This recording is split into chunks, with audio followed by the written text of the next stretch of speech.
Bonjour à toutes et tous et bienvenue dans le podcast Danser sa vie. Je suis Gaëlle Piton, sophrologue, coach, autrice, artiste, une femme aux multiples casquettes. Dans ce podcast, je vous partage mes réflexions et conseils avec authenticité et liberté. J'ai également le plaisir d'accueillir des personnalités inspirantes pour vous aider, vous aussi, à danser votre vie. Vous êtes prêts ? C'est parti ! Bonjour à toutes et tous les danseurs de la vie, bienvenue dans ce nouvel épisode du podcast. Alors cette semaine, j'ai été assez bouleversée par un accompagnement, une nouvelle personne qui a rejoint mes espaces. Il se trouve que c'est un homme et j'ai moins d'hommes que de femmes dans mes accompagnements comme beaucoup d'accompagnants. Et c'est toujours très touchant parce que je me dis en mon fort intérieur, avant de prendre rendez-vous, il a dû faire du chemin. Il y a encore un tabou immense par rapport à l'accompagnement des hommes, la thérapie et les hommes. Bon bref, c'est un autre sujet. Peut-être que ça mériterait d'ailleurs un ou plusieurs épisodes de podcast. Je vais me le noter quelque part. Et donc, cet homme est arrivé assez effondré sur recommandation d'une personne que j'ai accompagnée l'année dernière. Parce que dans sa vie personnelle, il venait de vivre un choc émotionnel et que pour la première fois de sa vie, m'a-t-il dit, il n'arrivait pas à remonter la pente. Donc malgré toute sa connaissance de coach, quelqu'un qui accompagne, qui guide, qui transmet, eh bien il n'arrivait pas à faire rentrer ce qu'il était en train de vivre dans les cases du coaching. Il a plaisanté en disant d'ailleurs les cordonniers sont souvent les plus mal chaussés. Alors en fait c'est intéressant parce que cette personne, je pense qu'elle a eu, j'ai parlé dans le dernier épisode des cadeaux mal emballés, ben là en fait c'est vraiment ça. C'est-à-dire que pour la première fois, il y avait quelque chose qui n'arrivait plus à être raisonné. Une différence entre ce que le mental peut supporter, engendrer, comprendre et le corps. Et là, il y avait clairement une vraie dissociation, c'est-à-dire que le corps disait souffrance, disait je suis abattu, disait je me sens bouleversée, je me sens faible, je me sens fragile, je me sens vulnérable, et puis la tête n'avait pas très envie de se dire ça. Et on n'était pas du tout face à un problème d'analyse, en fait, la question c'est vraiment la question des ombres. C'est-à-dire que plus on a avancé dans l'échange avec ce monsieur, plus on a évoqué toutes les parts de lui qu'il était en train de rejeter. C'est-à-dire la part vulnérable, la part qui est en colère, la part qui se sentait en dépendance puisqu'il s'agissait d'une relation de dépendance affective, la peur, la part qui a honte, la part qui a besoin d'amour, la part qui se comporte encore comme un enfant. Et toutes ces parts en fait qu'on ne trouve pas acceptables, qui sont pas très jolies à accueillir, qui sont voire parfois dégueulasses à accueillir.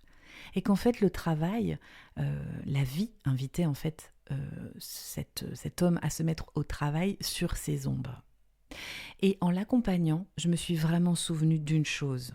Je crois que le travail le plus fécond de mon chemin, ça a été précisément le travail sur mes ombres.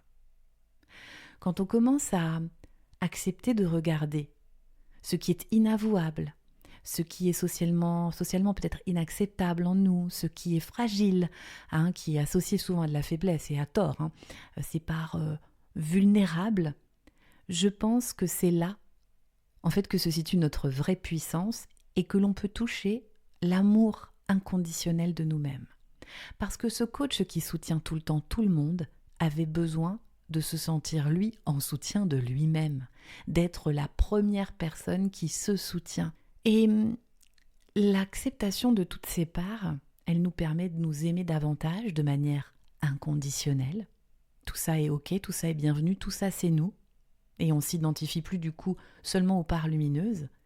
Et donc, ce qui va de pair avec ça en général, c'est que le regard de l'autre, parce qu'il y était très sensible ce monsieur, s'assouplit un peu. Si on se reconnaît soi-même dans qui nous sommes réellement avec authenticité, intégrité, pleinement, le regard de l'autre nous percute beaucoup moins. Et là, je peux vous dire que moi qui ai été, et qui continue, je veux dire, c'est un chemin, je vous le dis souvent, qui était très très sensible au regard de l'autre, je vois qu'il s'amoindrit ou qu'en tout cas ma préoccupation elle est moindre quand moi je me reconnais pleinement dans qui je suis. Et en fait ça c'est le travail le plus merveilleux qui soit, le travail de l'amour de soi. Tant que vous rejetez vos ombres, vous vous rejetez vous-même, vous rejetez des parts de vous. Et souvent il est intéressant d'observer que c'est des choses qu'on rejette aussi chez les autres. Et donc là on ne peut pas complètement s'aimer. Donc moi je crois que l'amour inconditionnel de soi, ça passe par l'accueil de l'inacceptable justement. Et quand on fait ça, on devient son propre soutien, on arrête d'attendre validation et le regard des autres perd en puissance. Donc je pense que la vie emmène à ce coach, à cet homme, c'est le plus beau des cadeaux, mais c'est très compliqué quand on a la tête bien dedans. C'est vraiment enfin de se soutenir lui-même et je suis même persuadée que ça fera de lui un bien meilleur coach parce qu'il ne sera pas seulement coach, il ne fera pas le coach. Il incarnera pleinement le coach et ça, c'est tout à fait différent.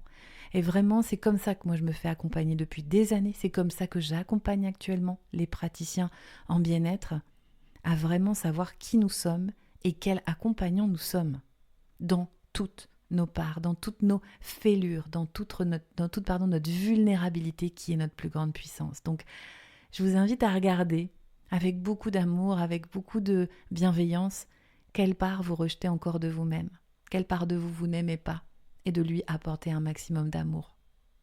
N'hésitez pas à me partager vos prises de conscience, vos expériences, et d'ici là, prenez bien soin de vous. Cet épisode vous a plu ? N'hésitez pas à partager autour de vous, à mettre des commentaires, des pouces, des étoiles. Cela aide énormément mon travail. Et si vous voulez en savoir plus sur toutes mes casquettes, rendez-vous sur mon site internet www.gaelpiton.com ou sur les réseaux sociaux Facebook, Instagram, LinkedIn. J'ai hâte de continuer ces partages avec vous. À très bientôt.